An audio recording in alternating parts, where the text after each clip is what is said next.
ra'iisul wasaaraha Soomaaliya Injineer Maxamed Xuseen Rooble ayaa maraya tijaabadii ugu dambeysay oo isbeddello shakhsiyadeed, siyaasadeed iyo mid hoggaamineedba.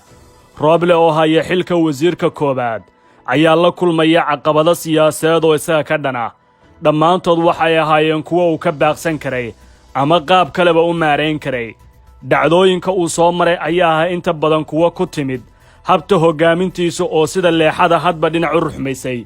kacdoonka ka caraysiya midowga musharaxiinta qaybo ka mid ah ee ka dhanka Rooble oo mar isticmaalay inuu yahay saaxiibka koobaad ee midowga musharaxiinta, isagoo sheegay inaan gadaashiis laga raadin cid kale.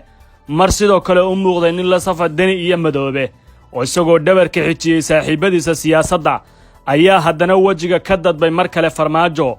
Dhammaan intaasoo isbeddelo ah waxa uu maray sidii u muujin lahaa inuu yahay ra'iisul wasaare shaqaynaya oo awoodda iyo talada isagu leh, balse dhanka kale ficiladiisa isburinaya.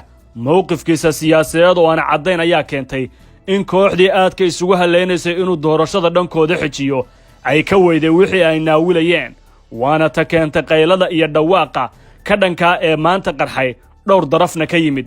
Dhawaqa iyo sawaxanka taagane waa mid sii kordhi doona sida ay qabaan dadka hilaadinaya arrimaha siyaasadda.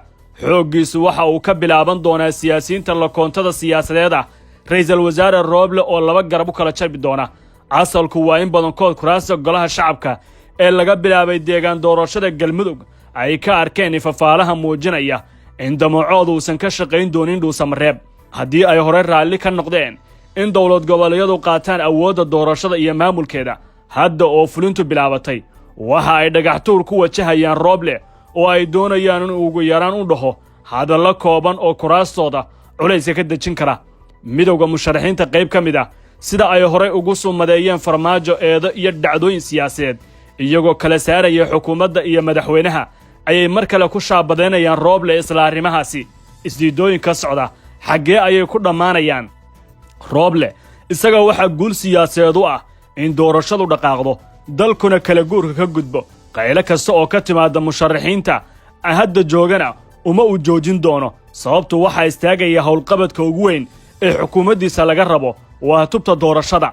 maxaa ku kalifay Rooble inuu xilligan dhexdhexaadnimo qaato markii uu xaqiiqsaday in doorashadu dib u dhac u galayso? sidoo kalena qayb mucaaradka ka mid a laga soo sheegay in doorashada aan la aadin inta Rooble doorashada gacmihiisa laga bixinayo ayaa ku khasabtay inuu doorashada awoodda ugu badan geliyo.